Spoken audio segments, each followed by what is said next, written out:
नमस्कार दोस्तों, स्वागत है आपका हमारे YouTube चैनल द विश्लेषक में। जैसा कि आपको पता है कि झारखंड में नियोजन नीति के आधार पर नियुक्ति नियमावलियों में संशोधन की प्रक्रिया चालू हो गई है।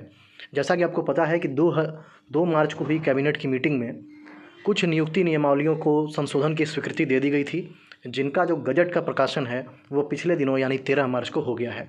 और जहाँ तक जानकारी निकल रही है कि आज यानी 15 मार्च को होने वाले कैबिनेट की मीटिंग में भी कुछ नियुक्ति नियमावली और नियुक्ति नियमावलियों का जो संशोधन की प्रक्रिया है उसको हरी झंडी दे दी जाएगी और उनके गजट का भी प्रकाशन आने वाले कुछ दिनों में हो जाएगा। तो आज इस पूरे वीडियो के माध्यम से हम जानेंगे कि किन किन नियुक्ति नियमावलियों में फ़िलहाल संशोधन हुआ है, किन नियुक्ति नियमावलियों का गजट जो है वो प्रकाशित हुआ है, उसमें क्या योग्यताएं रखी गई हैं, कौन अप्लाई कर सकता है, कौन नहीं अप्लाई कर सकता है, इन सारी चीज़ों पर हम विशेष रूप से चर्चा करेंगे। और जो ये कन्फ्यूज़न है 60-40 वाली नियोजन नीति है या 1985 वाली नियोजन नीति है या फिर बाहरी को रोकने के लिए कोई बैरियर लगाया गया है या नहीं, इन सारे विषयों पर हम तथ्यों के आधार पर पूरी चर्चा करेंगे। इसलिए आपसे निवेदन है कि इस पूरे वीडियो को देखें, उसके बाद आप अपनी राय इस वीडियो में दिए गए तथ्यों के आधार पर बनाएं। जैसा कि आप देख सकते हैं कि ये जो गजट है ये स्नातक स्तरीय प्रतियोगिता परीक्षा के लिए बनाया गया नया गजट है, जिसमें आप साफ साफ देख सकते हैं कि पॉइंट नंबर 1 में कहा गया है कि यह नियमावली झारखंड कर्मचारी चयन आयोग परीक्षा नियमावली 2023 कहलाएगी। यानी यही अब हमारी नई नियुक्ति नियमावली है, जिसके आधार पर सारी वैकेंसीज़ निकलेंगी और जितने भी आने वाली वैकेंसीज़ हैं, जितने भी विभाग हैं, सबका संशोधन इसी आधार पर होगा। जो मेन मुद्दे की बात है उस पर हम आते हैं। आप ये देखिए पॉइंट नंबर 2।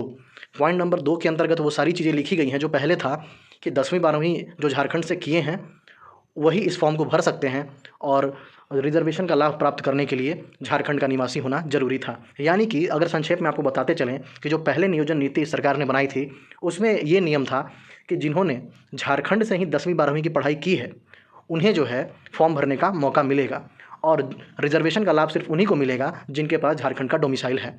उसी मामले को लेकर के चूँकि ये 10वीं 12वीं वाला नियम सिर्फ अनरिजर्व कैटेगरी के लिए लागू हो रहा था और साफ साफ लिखा हुआ था कि अनरिजर्व कैटेगरी को छोड़ करके बाकी कैटेगरीज़ के लिए ये नियम शिथिल रहेगा, जिसको लेकर के कोर्ट में चैलेंज हुआ और कोर्ट ने उसे रद्द किया।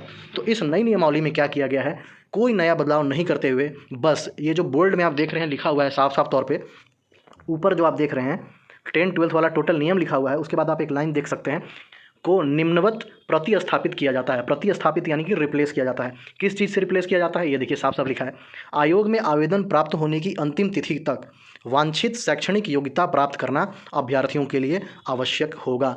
यानी इस फॉर्म को हर वो भारतीय भर सकता है जो ग्रेजुएट है और रिजर्वेशन का लाभ लेने के लिए ही सिर्फ झारखंड का स्थानीय होना जरूरी है। यानी कि जो सबसे बड़ा डाउट चलता हुआ आ रहा था कि 60-40 है या 85 के आधार पर लॉक किया है या क्या किया गया है, ये आपके सामने इस गजट के माध्यम से पूरी तरीके से साफ साफ हो गया कि जो भी भारतीय जो ग्रेजुएट है वो चुपचाप इस फॉर्म को भर सकता है, जो CGL का फॉर्म है, जो स्नातक स्तरीय परीक्षा का फॉर्म है। मैं आपको अन्य जो भी गजट निकले हैं उनका भी दिखाऊंगा।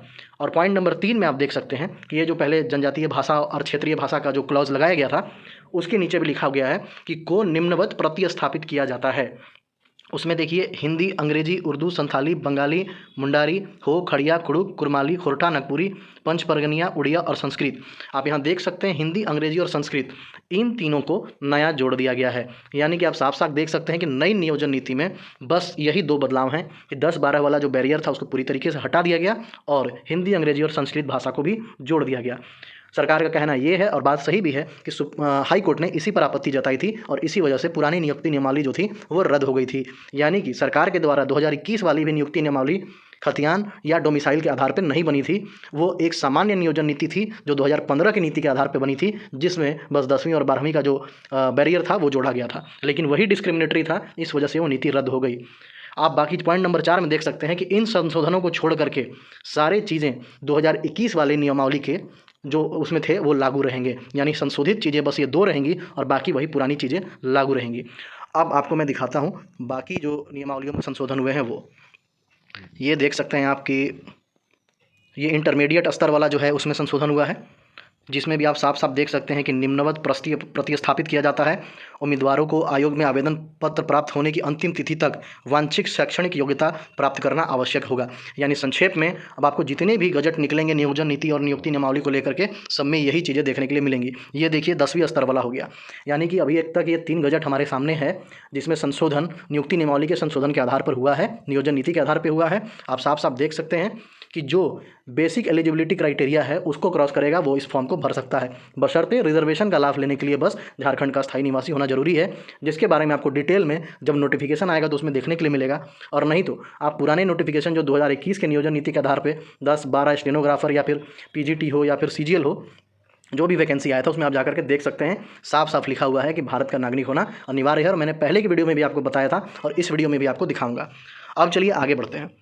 ये देखिए रघुवर दास के सरकार के दौरान जो सीजीएल की वैकेंसी निकाली गई थी, देख रहे हैं JGGLCC 2019, यानी यही सीजीएल की वैकेंसी जो 2019 में निकाली गई थी। उसमें आप देखिए यहाँ बोल्ड में साफ साफ लिखा हुआ है कि इन रिक्तियों के विरुद्ध नियुक्ति के लिए झारखंड राज्य के स्थानीय निवासी उम्मीदवारों से विहित प्रपत्र में ये जो है संयुक्त प्रतियोगिता परीक्षा के लिए ऑनलाइन आवेदन आमंत्रित किए जाते हैं। यानी कि रघुवर दास के कार्यकाल के दौरान जो नियोजन नीति बनाई गई और जो 2019 वाला सीजीएल निकाला गया था उसमें साफ साफ लिखा हुआ था कि झारखंड राज्य का स्थानीय निवासी होना अनिवार्य है। यानी कि उस समय झारखंडियों के लिए पूरी वैकेंसी को 100% लॉक कर दिया गया था, जो कि अमर बावरी के रिकमेंडेशन के आधार पर बनी हुई थी, जो अमर बावरी कमेटी थी उसके रिकमेंडेशन के आधार पर बनी हुई थी। आप देख सकते हैं कि साफ साफ यहाँ पर दिख रहा है कि झारखंड राज्य के स्थानीय निवासी। अब चलिए मैं आपको दिखाता हूँ कि जो 2021 की हेमंत सोरेन की बनाई हुई नियोजन नीति के आधार पर सीजीएल की वैकेंसी निकली, उसमें आप देखिए साफ साफ लिखा हुआ है भारत के नागरिकों के लिए, भारत के नागरिकों से विहित प्रपत्र में इसके आवेदन आमंत्रित किए जाते हैं। अब आपको डिसाइड करना है, अब आपके ऊपर मैं छोड़ता हूं कि आप डिसाइड कीजिए कि मैंने आपके सामने पूरे फैक्ट रख दिए। अब आप डिसाइड कीजिए कि जो सरकार 1932 खतियान की मांग को लेकर के आती है, पूरे राज्य में सबसे पहले भाषा का जो था द्वेष पैदा करती है, लोग लड़ने लगते हैं, कोई भोजपुरी के लिए लड़ रहा है, कोई मगही के लिए लड़ रहा है, कोई किसी और भाषा के लिए लड़ रहा है। उसके बाद जब वो लड़ाई खत्म होती है तब बाहरी भीतरी की शुरू होती है लड़ाई। फिर 1932 की बात आ जाती है और सरकार ढिंडोरा पीटती है, पूरे राज्य में खतियानी जोहार यात्रा चलाती है कि हम 1932 आधारित स्थानीय नीति लेकर के आ गए, उस पर हम नियोजन कराएंगे, सारी बाहरी को रोक देंगे। लेकिन अब आपके आँख के सामने साफ साफ दिख रहा है कि किसने बाहरी को रोकने का काम किया था।